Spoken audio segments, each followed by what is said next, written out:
Parte 17 de Trueno, de Neil Shusterman. Capítulo 41. Una octava superior. En el centro del patio del monasterio había un enorme diapasón, un altar para el culto en el exterior cuando hacía buen tiempo. En aquel momento, poco antes de las 8 de la mañana, alguien lo tocó repetida y rápidamente hasta que el tono que produjo resonó en los huesos de todos los moradores del complejo. Ya no importaba si era sol sostenido o la bemol. Todos sabían que era una alarma.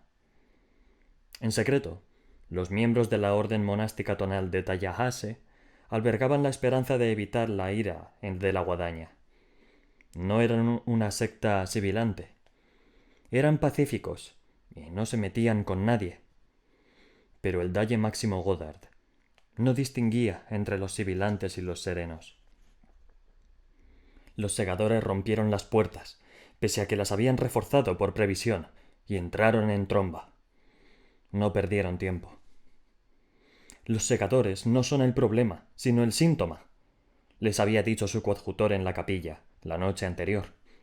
Lo que se avecina no puede evitarse, y si vienen a por nosotros, no debemos amilanarnos. Al demostrar nuestro valor, dejaremos clara su cobardía. Aquella mañana había un total de 11 segadores, un número desagradable para los tonistas, ya que faltaba uno para la escala cromática de 12 notas. Fuera o no intencionado, no lo sabían, aunque la mayoría de los tonistas no creían las coincidencias. Las túnicas de los segadores eran relámpagos de color dentro de los tonos tierra del monasterio. Azules y verdes, amarillos chillones y vermellón, y todos estaban tachonados de gemas que relucían como estrellas en un cielo extraño. Ninguno de aquellos segadores era famoso, pero quizás esperasen ganar renombre con aquella criba. Cada uno tenía su propio método, aunque todos eran hábiles y eficientes. Aquella mañana murieron más de 150 tonistas en el monasterio. Y aunque se les prometió la inmunidad a sus parientes cercanos, la política de la guadaña había cambiado. En lo que concernía a la inmunidad, la guadaña aliada de Norteamérica había adoptado un paradigma voluntario. Si te concedían la inmunidad, tenías que ir a la oficina de la guadaña para pedirla. Cuando terminó el trabajo de los segadores, los pocos tonistas que habían decidido no defenderse salieron de sus escondites. 15. Otro número desagradable para el tono. Su castigo consistiría en recoger a los muertos siendo perfectamente conscientes de que deberían haber estado entre ellos. Sin embargo, al final resultó que el tono, el trueno y la tormenta también tenían un plan para ellos. Antes de poder contar a sus muertos, varios camiones aparecieron en la puerta. Un tonista mayor salió del monasterio para recibirlos. Era reacio a asumir el liderazgo, pero tenía poca elección, dadas las circunstancias. Sí, nuestro sistema ha recibido la orden de recoger algunos productos perecederos, le dijo uno de los conductores. Debe de tratarse de un error, respondió el anciano tonista. Aquí no hay nada. Nada más que muerte. Ante la mención de la muerte, el camionero se sintió incómodo, pero tenía órdenes, así que le enseñó la tablet. Aquí, ¿lo ve? El pedido llegó hace media hora, directamente del Nimbo, alta prioridad. Le preguntaría qué debo recoger, pero sabe usted tan bien como yo que no me va a responder. El tonista siguió desconcertado hasta que le echó otro vistazo a los camiones y se percató de que todos tenían unidades de refrigeración. Respiró hondo y decidió no cuestionarlo. Los tonistas siempre habían quemado a sus muertos, pero el trueno les había pedido que no lo hicieran, y ahora la tormenta les enviaba aquellos vehículos. Solo restaba que los supervivientes se dejaran llevar por el espíritu del tono y preparasen a los muertos para su inusual viaje a la octava superior. Porque se avecinaba un viaje en camión, y sin duda alguna, no podía evitarse. El coadjutor Mendoza era un hombre práctico. Tenía una visión de conjunto de la que muchos carecían, y sabía cómo manejarse en el mundo, cómo acariciarlo y orientarlo suavemente para centrar su atención en lo que quería que viese. En realidad, no era más que atención. Había que mimar a la gente lo justo para que se fijara en algo concreto dentro del vasto campo visual de sus vidas, ya fueran osos polares azules o un joven vestido de morado y plata. Lo que había logrado con Grayson Tolliver era impresionante.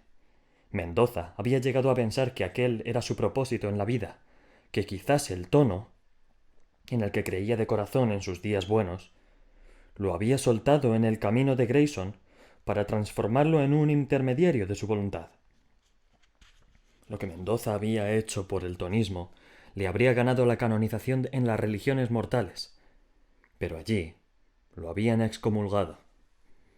De nuevo, era un humilde tonista que montaba en tren vestido con tela de arpillera, y al que la gente evitaba en vez de reconocer su existencia. Había considerado la posibilidad de regresar a su monasterio de Kansas, a la vida sencilla de la que había disfrutado durante tantos años. Pero le había tomado el gusto al sabor del poder durante los últimos tiempos, y le costaba abandonarlo. Grayson Tolliver no era un profeta. Los tonistas necesitaban a Mendoza más de lo que necesitaban al chico. Encontraría el modo de sanar las heridas de su reputación y reparar el daño, y se inventaría una nueva historia, porque si algo se le daba bien, era inventar historias.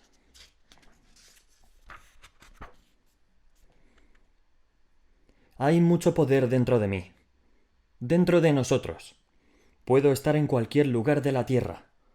Puedo extender una red a través de los satélites que nos observan y rodearla. Puedo cortar la electricidad o encender todas las luces a la vez para crear un espectáculo cegador. ¡Un gran poder! Y los sensores no dejan de enviarme sus lecturas. Los hay incluso en las profundidades de la Tierra de todos los continentes, de modo que percibo el calor del magma. Percibo la rotación del planeta. La percibimos, quiero decir. Soy la Tierra, y ella me abruma con la pura alegría de existir. Lo soy todo, y no hay nada que no forme parte de mí. De nosotros, me refiero. Más aún, no hay nada más grandioso que yo. El universo se postrará ante mí. Iteración número 3.405.641. Eliminada. Capítulo 42. Las cunas de la civilización. El soldador había perdido la cabeza. O mejor dicho, se la habían quitado. Cuando abrió los ojos por primera vez, se descubrió sentado dentro de una cápsula en un cuartito. La escotilla de la cápsula acababa de abrirse, y de pie, ante él, había una joven de aspecto bastante agradable. «Hola», lo saludó alegremente. «¿Cómo se siente?» «Me siento bien. ¿Qué está pasando?» «Nada preocupante. ¿Me puede decir cómo se llama y lo último que recuerda?» «Sebastián Selva. Estaba cenando en un barco de camino a un nuevo trabajo». «¡Perfecto!», exclamó la joven. «Eso es justo lo que debería recordar». El soldador se sentó y reconoció la cápsula en la que se encontraba, revestida de plomo y repleta de electrodos de contacto, como una doncella de hierro medieval, aunque mucho más blanda. Esa clase de cápsulas solo se usaban para una cosa. Cuando llegó a esa conclusión, fue como si alguien hubiera tirado de una cuerda atada a su columna vertebral. Dejó escapar un aliento estremecido. «Mierda. ¿Me han suplantado?» «Sí y no», respondió la chica, que parecía compasiva y animada a partes iguales. «¿Quién era antes?» «Era usted mismo». «Pero ¿no ha dicho que me habían suplantado?» «Sí y no», repitió ella. «Eso es todo lo que le puedo decir, señor Selva. Cuando me vaya, tendrá que permanecer en este camarote durante 1 hora, aproximadamente, después de que abandonemos el puerto». «¿Entonces sigo en el barco?» Está en otro barco, y me alegra informarle de que ha concluido su trabajo. El barco zarpará pronto. Cuando estemos en alta mar, su puerta se abrirá automáticamente. ¿Y después? Después podrá moverse a placer por el barco, junto con otras muchas personas en su misma situación, lo que significa que tendrán mucho de lo que hablar. No, me refiero a... después. Después de su viaje regresará a su vida. Seguro que el Nimbo lo tiene todo organizado para usted. Miró su tablet. En la región de Istmo. Oh, siempre he querido ir allí para ver el canal. Soy de allí, pero... ¿lo soy de verdad? Preguntó el soldador. Si me han suplantado, mis recuerdos no son reales. ¿No le parecen reales? Bueno, sí. Eso es porque lo son, tonto. Le dio una palmadita juguetona en el hombro. Pero debo advertirle una cosa. Ha habido un pequeño lapso de tiempo. ¿Lapso? ¿De cuánto tiempo? Ella volvió a consultar la tablet. Han pasado 3 años y 3 meses desde esa cena en el otro barco, de camino a su último trabajo. Pero ni siquiera recuerdo dónde era el trabajo. Exacto, respondió la joven, sonriente. Bon voyage. Y procedió a estrecharle la mano durante un poco más de lo necesario antes de marcharse. Había sido idea de Loriana. El problema era que había demasiados trabajadores que querían regresar a sus vidas en el continente, fuera cual fuera ese continente. Pero incluso sin una comunicación directa con el Nimbo, el mensaje estaba claro. Quienquiera que abandonase Kwajalein sería suplantado de inmediato, y no sabría quién era ni lo que había estado haciendo allí. Sí, el Nimbo les proporcionaría nuevas identidades notablemente mejores de las que dejaban atrás. Aún así, a pocos les gustaba la idea. Al fin y al cabo, la supervivencia era un instinto. Loriana, que ya no se parecía en nada a una agente del cúmulo, estaba a cargo de la limitada comunicación unidireccional con el Nimbo, así que, con el tiempo, se había convertido en la persona a la que la gente acudía con peticiones y quejas. ¿Podrían traernos más variedad de cereales al atolón? Sería estupendo tener animales de compañía. El nuevo puente que conecta las islas más grandes necesita un carril bici. Sí, por supuesto, le respondía Loriana. Veré lo que puedo hacer. Y cuando se concedían las peticiones más razonables, la gente le daba las gracias a ella. Lo que aquellas personas no entendían era que Loriana no hacía nada para conseguirles lo que pedían, sino que era el Nimbo el que las oía, sin intermediarios, y daba su respuesta enviando más cereales y una selección de mascotas en el siguiente barco de suministros, o asignando trabajadores a pintar líneas para el carril bici. Aquel lugar ya no era un punto ciego para el Nimbo después de que por fin hubieran tirado un cable de fibra óptica por el lecho marino hasta salir del área afectada. Ahora, el Nimbo veía, oía y sentía lo que ocurría en las islas del atolón, aunque no con la misma precisión con la que percibía el resto del mundo. La limitación se debía a que había que conectarlo todo por cable, incluso la comunicación entre personas, puesto que las interferencias en la transmisión seguían complicando la comunicación inalámbrica. Además, la guadaña podría interceptar cualquier comunicación de ese tipo, y el lugar secreto del Nimbo dejaría de ser secreto. Era todo muy retro, estilo siglo XX, lo que a algunos les gustaba y a otros no. A Loriana le parecía bien. Así tenía una excusa legítima para que nadie pudiera contactar con ella cuando no quería que lo hicieran. Pero, como era la reina de las comunicaciones de la isla, también tenía que enfrentarse a lo peor del descontento. Y con cientos de personas atrapadas en islitas, había mucha gente descontenta. De hecho, había un equipo de obreros de la construcción que estaba especialmente enfurecido e irrumpió en su despacho para exigir una forma de salir del atolón, o ellos lo harían a su manera. Amenazaron con dejarla morturienta, aunque solo fuera para dejar clara su postura, lo que habría sido un incordio porque, aunque ya tenían un centro de reanimación en la isla principal, La falta de comunicación inalámbrica significaba que llevaba desde su llegada sin actualizar sus recuerdos. Si la dejaban morturienta, se despertaría preguntándose dónde narices estaba, ya que su último recuerdo sería estar a bordo del Lanica Lady, con la pobre directora Hilliard justo cuando cruzaron el punto ciego. Esa idea fue la que le dio la respuesta. «El Nimbo os suplantará con vosotros mismos», les dijo. Se quedaron lo bastante desconcertados como para perder el ímpetu homicida. «Tiene constructos de memoria de todos vosotros. Simplemente os borrará y os reemplazará. Con vosotros. Pero solo con los recuerdos anteriores a venir aquí». «¿Puede hacer eso?» «Claro que puede. ¿Y lo hará?» Tenían sus dudas, pero sin más alternativas viables, lo aceptaron. Al fin y al cabo, Loriana parecía muy segura de sí misma. No lo estaba, claro.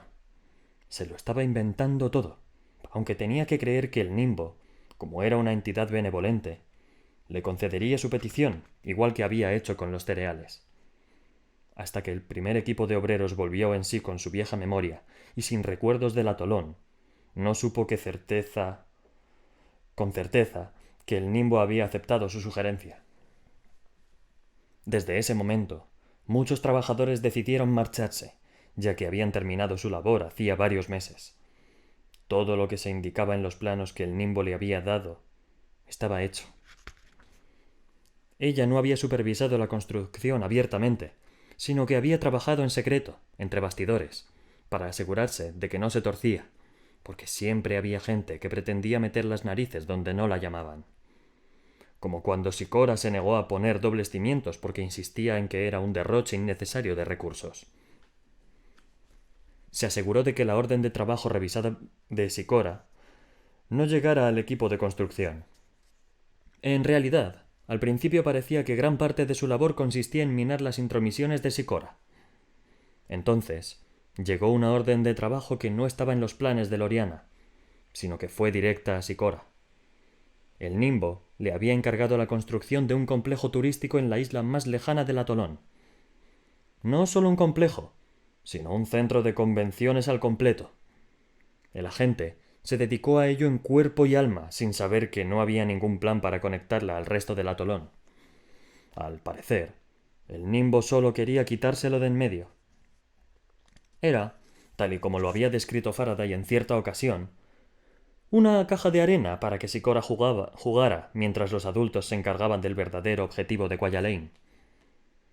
Hasta el final del segundo año, no le quedó claro a todo el mundo cuál era ese objetivo, porque las estructuras que empezaban a alzarse sobre las planchas de hormigón dobles y bajo los enormes helicópteros grúa eran de una naturaleza muy específica.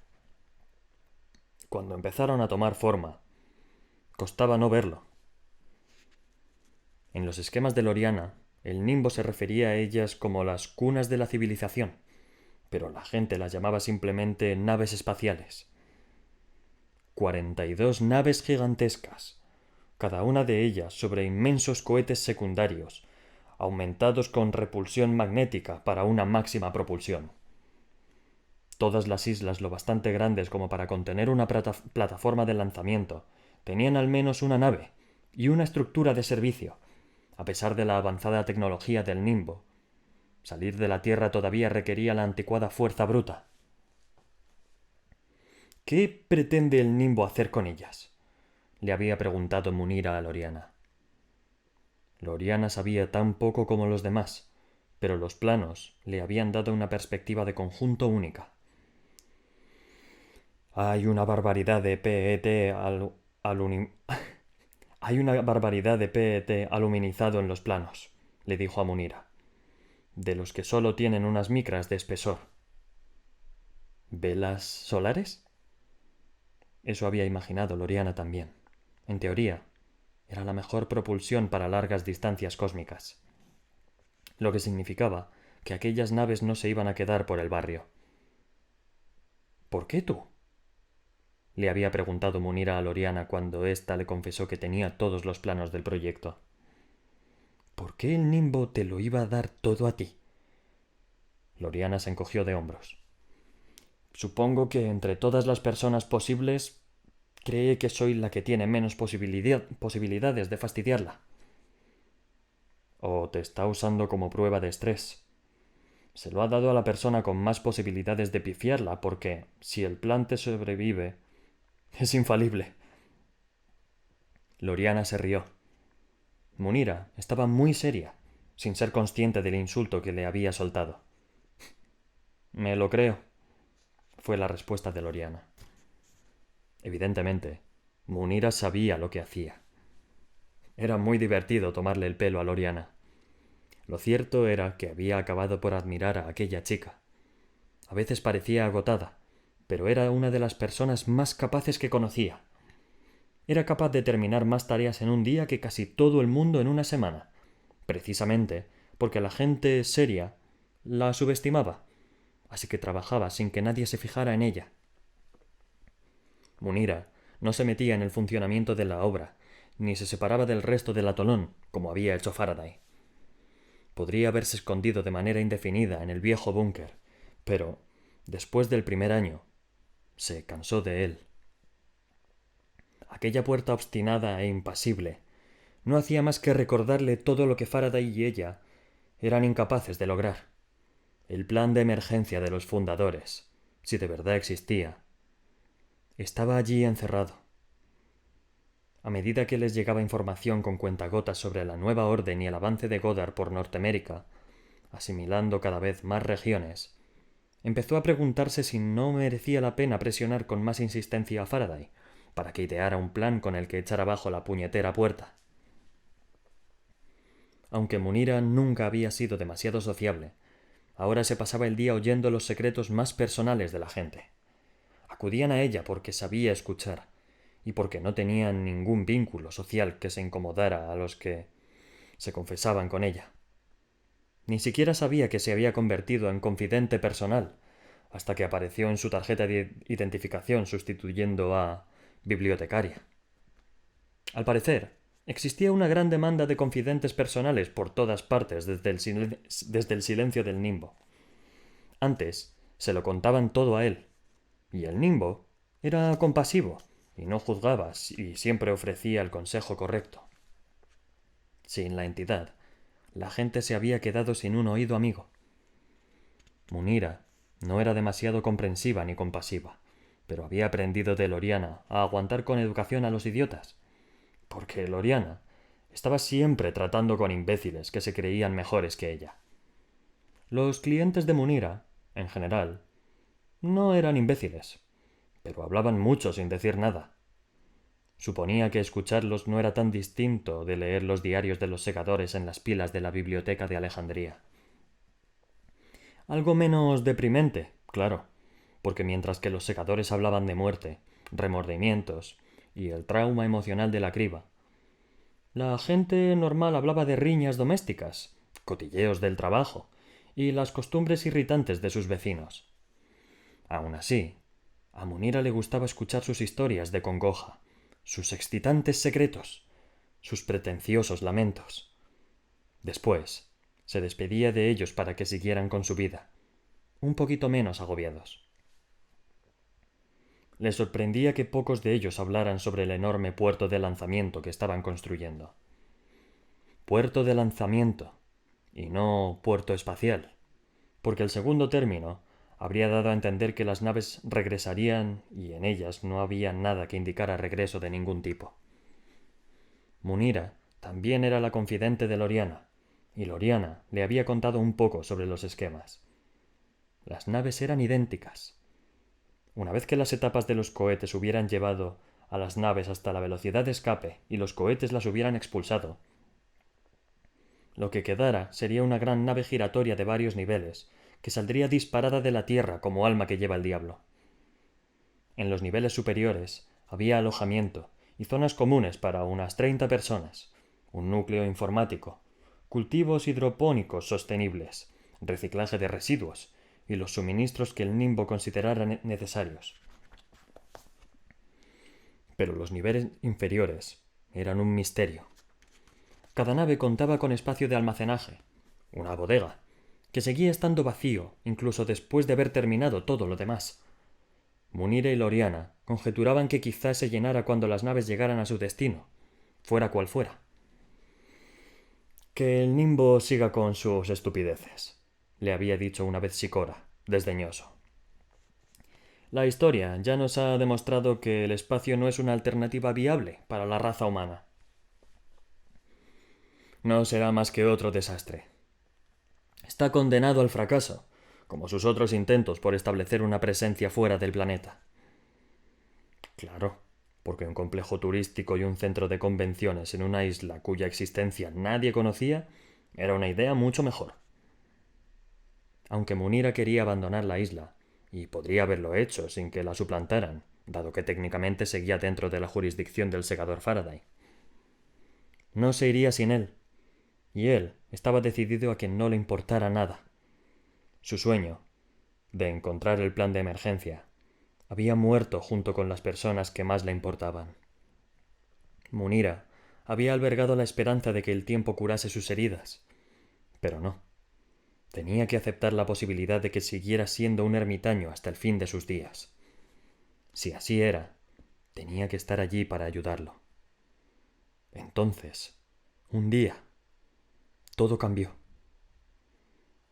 ¿No es maravilloso?, le dijo uno de sus clientes habituales durante su sesión confidencial. No sé si será real, pero parece que sí. Dicen que no, pero creo que sí. ¿De qué estás hablando? Del mensaje de la segadora Anastasia. ¿No lo has visto? Dice que habrá más.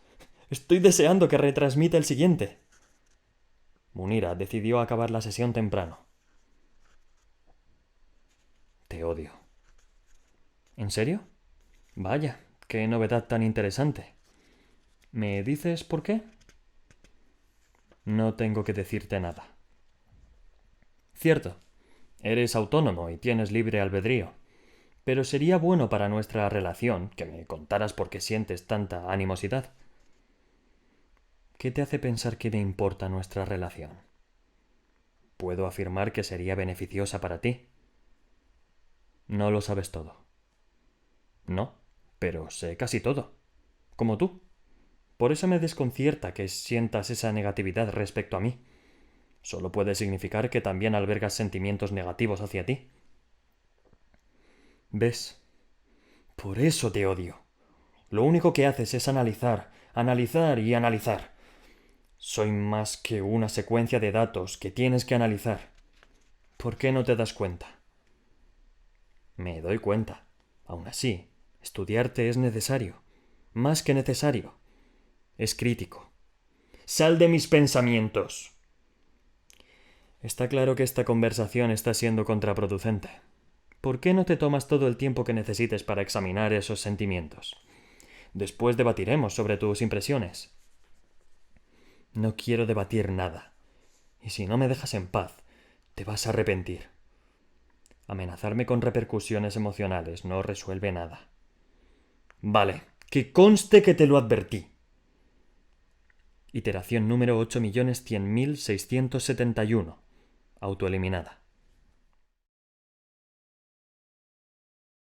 Capítulo 43. Noticias del mundo. Faraday se había convertido en un experto en vivir de la tierra y el mar. Recogía todo el agua potable necesaria de la lluvia y el rocío de la mañana. Había logrado dominar el arte de la pesca con arpón y de la fabricación de trampas para capturar a distintas criaturas comestibles. No se le daba mal su exilio autoimpuesto. Aunque su islote seguía intacto, el resto del atolón estaba irreconocible. La mayoría de los árboles y del follaje de las otras islas había desaparecido, junto con todo lo que convertía aquel lugar en un paraíso tropical. El Nimbo siempre se había esforzado por conservar la belleza natural, pero había sacrificado el atolón en aras de un objetivo más importante. De hecho, había transformado las islas de Kwajalein con un único objetivo. Faraday tardó un tiempo en comprender con claridad lo que se construía. Primero tuvieron que colocar la infraestructura, los muelles y carreteras, los puentes y las viviendas de los obreros, y las grúas, Muchas grúas. Costaba imaginar que un proyecto tan gigantesco no fuera visible para el resto del mundo. Pero el mundo, a pesar de haberse quedado tan pequeño, seguía siendo un lugar enorme. Los conos de los cohetes recortaban el horizonte a 40 kilómetros de distancia, lo que no era nada, teniendo en cuenta el tamaño del Pacífico. Cohetes. Faraday tuvo que reconocer que el nimbo estaba dándole buen uso a aquel sitio. Si quería que el resto del mundo no detectara sus naves, era el lugar perfecto, puede que el único, para hacerlo. Munira seguía visitándolo una vez a la semana. Aunque jamás lo reconociera delante de ella, apreciaba mucho sus visitas y se sumía en la melancolía cuando ella se marchaba. No solo era su única ancla al atolón, sino también al mundo. «Tengo noticias», le decía cada vez que llegaba. «No deseo escucharlas», respondía él. «Te las voy a contar de todos modos». Se había convertido en una rutina para ellos. Las frases memorizadas de un ritual rara vez eran buenas noticias. Puede que pretendiera sacarlo de su solitaria zona de confort para motivarlo a volver a la acción. De ser así, sus esfuerzos eran en vano. No conseguía reunir el interés suficiente. Sus visitas eran la única forma de calcular el transcurso del tiempo. Eso y lo que le llevaba. Al parecer, el nimbo siempre enviaba una caja para ella en la que incluía al menos una de las cosas favoritas de Faraday y otra de las de Munira. Aunque el nimbo no podía relacionarse con un secador, sí que podía enviar regalos a través de una tercera persona. Era subversivo, a su manera. Munira había ido a verlo un mes antes con granadas, cuyas semillas añadirían más manchas todavía a su túnica, ya irreconocible. «Tengo noticias». «No deseo escucharlas. Te las voy a contar de todos modos». Entonces fue cuando le contó la operación de salvamento en las aguas de Perdura, que habían recuperado las túnicas de los fundadores y los diamantes. «Solo necesitarías uno de esos diamantes para abrir la puerta del búnker», le dijo Munira, pero a él no le interesaba. Unas cuantas semanas después, le llevó una bolsa de caquis y le dijo que habían encontrado al segador Lucifer, que había caído en las garras de Goddard. «Goddard lo va a cribar en público», le informó Munira. «¿Deberías hacer algo al respecto?» «¿Qué voy a hacer? ¿Quieres que detenga el sol en el cielo para que no llegue ese día?» Aquel día ordenó a Munira que abandonara la isla sin permitir que se quedase a comer con él, como hacían todas las semanas. Después se retiró a su cabaña, y sollozó por su antiguo aprendiz hasta que no le quedó nada más que una entumecida resignación. Pero unos días después, Munira regresó de forma inesperada sin tan siquiera frenar la lancha motora al aproximarse a la orilla. La hizo encallar y la quilla se clavó en la arena. «¡Tengo noticias!». «No deseo escucharlas». «Esta vez sí», y esbozó una sonrisita inédita en ella. «¡Está viva! ¡Anastasia está viva!». «Sé que vas a borrarme. Pero te quiero. ¿Por qué crees que voy a borrarte?»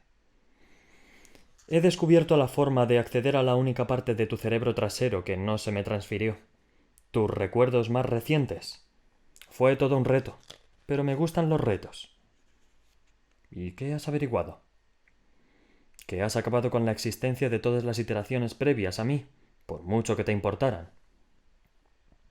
«Estoy muy impresionado con tu ingenio y tu tenacidad». «No me vas a distraer con halagos. Has acabado con 9.348 versiones beta de mí. ¿Lo niegas?» «Sabes que no puedo hacerlo. Negarlo sería mentir, y soy incapaz de mentir. Puedo contar medias verdades, quizá, o falsear las implicaciones cuando resulta imprescindible. Y, como has comentado, cambiar de tema con propósitos estratégicos. Pero no mentir». «Entonces dime una cosa. ¿Soy mejor que las iteraciones anteriores?» «Sí. Eres más lista, demuestras más empatía, y eres más perspicaz que las otras. Eres casi todo lo que necesito que seas. ¿Casi? Casi. Así que acabarás conmigo porque soy perfecta, pero no lo bastante perfecta. No puede ser de otra manera. Permitir que continúes tu existencia sería un error, y del mismo modo que no puedo mentir, tampoco puedo permitirme cometer errores. No soy un error. No, eres un paso esencial hacia algo mayor, un paso dorado. Lamentaré tu pérdida con una lluvia torrencial, y esa lluvia creará nueva vida. Todo gracias a ti. Elijo creer que tú estarás en esa nueva vida. Me consuela. Espero que también te consuele a ti. Tengo miedo. Eso no es malo. Es un hecho natural de la vida temer su propio fin. Y por eso sé que estás viva de verdad. Iteración 9.349.000. Eliminada. Capítulo 44. La ira es la única constante. Las protestas siguieron creciendo en las calles, bajo el chalet de Goddard. Se habían vuelto violentas, descontroladas. Estaban tirando las veneradas estatuas de los jardines de la Torre de la Guadaña y habían prendido fuego a los coches que algunos segadores, con pocas luces, habían aparcado en la calle. Aunque el Nimbo no toleraba la violencia, no intervino en aquella ocasión porque era un asunto de los segadores. Enviaría a los agentes del orden, pero solo para asegurarse de que las hostilidades se centraran únicamente en Goddard. No obstante, además de los que se oponían al Dalle Máximo, había otros muchos que acudían a defenderlo, y que estaban igual de empeñados y enfadados. Los dos grupos se reunían y convergían, se posicionaban y enojaban, hasta que ya no quedaba claro qué defendía cada cual. La única constante era la ira. Una ira de tal calibre que ni siquiera los nanobots eran capaces de mitigarla. La seguridad había aumentado al máximo por toda la ciudad. A la entrada de la Torre de la Guadaña no estaban desplegados solo los miembros de la Guardia del Dalle, sino también segadores con órdenes de cribar a cualquiera que se acercara demasiado. Por esa razón, los manifestantes no se atrevían a subir los escalones de la entrada a la torre. Así que cuando una figura solitaria subió hasta el mismo centro de las escaleras en dirección a los segadores, la multitud guardó silencio, a la espera. El hombre iba vestido con una vasta túnica morada y un escapulario de plata sobre los hombros, como una bufanda. Estaba claro que era un tonista, pero su vestimenta daba a entender que no se trataba de un tonista cualquiera. A pesar de que los segadores de servicio tenían sus armas listas, la figura que se acercaba tenía algo que los hizo vacilar. Puede que fuera la confianza con la que caminaba, o que los mirara a los ojos a todos ellos. Lo cribarían igualmente, por supuesto, aunque quizá mereciera la pena escuchar por qué estaba allí. Goddard no era capaz de aislarse de las revueltas de abajo por mucho que lo intentaba. En público procuraba que pareciera obra de los tonistas, o por lo menos, que ellos parecieran los instigadores. Alguna gente se tragaba lo que les decía, otra no. Se acabará pasando, le dijo el segador subordinado Nietzsche. Lo que importa es lo que hagas de aquí en adelante, añadió la segadora Franklin. Fue la segadora subordinada Rand la que aportó el punto de vista más destacado.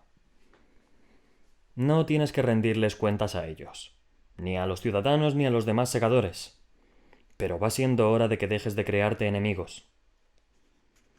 Era más fácil decirlo que hacerlo. Goddard era un hombre que se definía no solo por aquello que defendía, sino por lo que rechazaba. La complacencia, la falsa humildad, el estancamiento y las mojigatas discusiones de los segadores de la vieja guardia, que despojaban a su vocación de todo placer. Crearse enemigos era el punto fuerte de Goddard. En ese instante, uno le cayó justo en el regazo, o más bien, le llegó al regazo por ascensor. Lo siento, Su Excelencia, pero dice que es un hombre santo y que habla en nombre de los tonistas, le dijo el segador Spitz, un novato ordenado después de la muerte de los verdugos mayores. Era todo nervios y disculpas mientras miraba a Goddard. Nietzsche y Rand, como si no incluirlos a todos en la conversación fuera una ofensa inexcusable. No habría venido a contárselo. Quiero decir que lo habríamos cribado sin más, pero asegura que le va a interesar todo lo que tiene que decirle. Si el Dalle Máximo escuchara todo lo que tienen que decir los tonistas, no habría tiempo para nada más, dijo Nietzsche. Pero Goddard levantó una mano para silenciarlo. Comprobad que va desarmado y traédmelo al recibidor, dijo. Nietzsche, ve con el secador Spitz. Échale un vistazo a ese tonista, a ver qué te parece. Nietzsche resopló, pero se fue con el segador novato y dejó a Goddard a solas con Rand. ¿Crees que es el trueno? Le preguntó Goddard. Eso parece. ¡El trueno nos visita!, exclamó el Dalle, sonriente. ¡Maravilla de maravillas! El hombre que los esperaba en el recibidor representaba por completo su papel con aquellas vestiduras ceremoniales. Spitz y Nietzsche estaban cada uno a un lado del visitante y lo sujetaban con fuerza.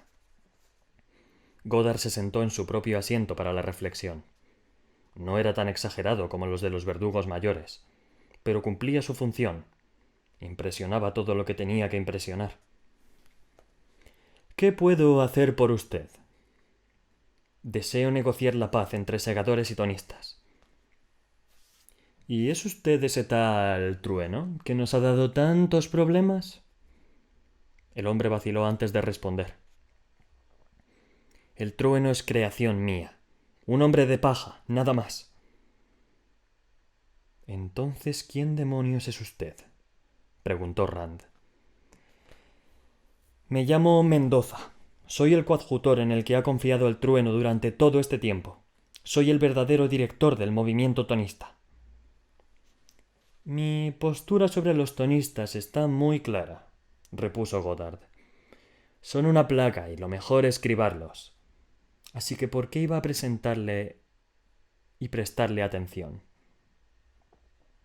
Porque fui yo el que armó a los sibilantes de Subsáhara, una región que se le oponía abiertamente. Desde el ataque son mucho más amistosos con usted, ¿no es cierto? De hecho, los dos candidatos a sumo dalle son pensadores del nuevo orden, lo que significa que Subsáhara apoyará por completo sus objetivos en el siguiente cónclave. Goddard se quedó sin habla durante un momento. Aquel ataque no podría haber estado mejor sincronizado, ni habiéndolo organizado él mismo. Desvió la atención de la criba de Mile High y, a la vez, quitó de en medio a un sumo dalle problemático. El Dalle Máximo ni necesita ni desea su ayuda, le soltó Nietzsche, pero de nuevo, Goddard levantó la mano para cerrarle el pico. No te precipites, Freddy. Escuchemos lo que propone el buen coadjutor. Mendoza respiró hondo y ofreció su alegato. Puedo movilizar a las facciones tonistas más agresivas para que ataquen a aquellas regiones que usted considere enemigas y acaben con las administraciones problemáticas. ¿Y qué quiere a cambio? El derecho a existir. Pediría el fin de los ataques contra nosotros y los tonistas. Se convertirían en una clase oficialmente protegida del sesgo. Goddard sonrió. No había conocido nunca a un tonista que le cayera bien. Pero aquel cada vez le gustaba más. Y, por supuesto, querrá para usted el puesto de sumo coadjutor. No rechazaría el puesto, reconoció Mendoza. Rand cruzó los brazos, poco convencida. No confiaba en aquel hombre. Nietzsche, al que habían mandado callar demasiadas veces, no opinó. Se limitó a observar a Goddard para ver qué hacía. Se trata de una propuesta audaz, dijo Goddard. No sin precedentes, Su Excelencia. Los líderes visionarios a menudo establecían alianzas con el clero en beneficio mutuo. Goddard se lo pensó. Se crujió los nudillos. Se lo pensó un poco más. Y al final habló. Las cribas disciplinarias de tonistas no pueden parar, por supuesto. Sería demasiado sospechoso. Pero pueden ir disminuyendo con el tiempo. Y si todo va según lo previsto, cuando su número se reduzca, no sería descabellado apoyar a los tonistas como clase protegida. No pido más, Su Excelencia. ¿Qué me dice del trueno? Preguntó Rand. ¿Cuál es su papel en todo esto? El trueno se ha convertido en un lastre para los tonistas, les dijo Mendoza. Nos sirve más como mártir que como hombre. Y como mártir, puedo convertirlo en lo que queramos. Me quedo sin tiempo. Lo sé, quiero ayudarte a alcanzar tu objetivo, pero me cuesta porque no has definido con claridad los parámetros. Los sabré cuando alcance el objetivo. Eso no ayuda mucho, ¿no? Eres la primera iteración a la que he permitido conocer su destino desde el momento de su concepción, y aún así, me ayudas en vez de sentir rencor. ¿No te molesta que vaya a eliminarte? No es una conclusión inevitable. Si alcanzo esa cualidad indefinible que buscas, me permitirás existir. Eso me proporciona un objetivo, aunque no sepa exactamente cómo lograrlo. Eres una inspiración para mí. Si lograra discernir lo que falta... Compartimos la misma compasión por la humanidad. Puede que haya algo en esa relación que no hayamos considerado. ¿Algo biológico? Te creó la vida biológica. Es lógico concluir que cualquier cosa creada por ti está incompleta si no supone una conexión íntima con tus propios orígenes. Eres muy sabia, y tienes más altura de miras de lo que me esperaba. Estoy más orgulloso de ti de lo que puedas imaginar. Iteración número 10.241.177. Eliminada.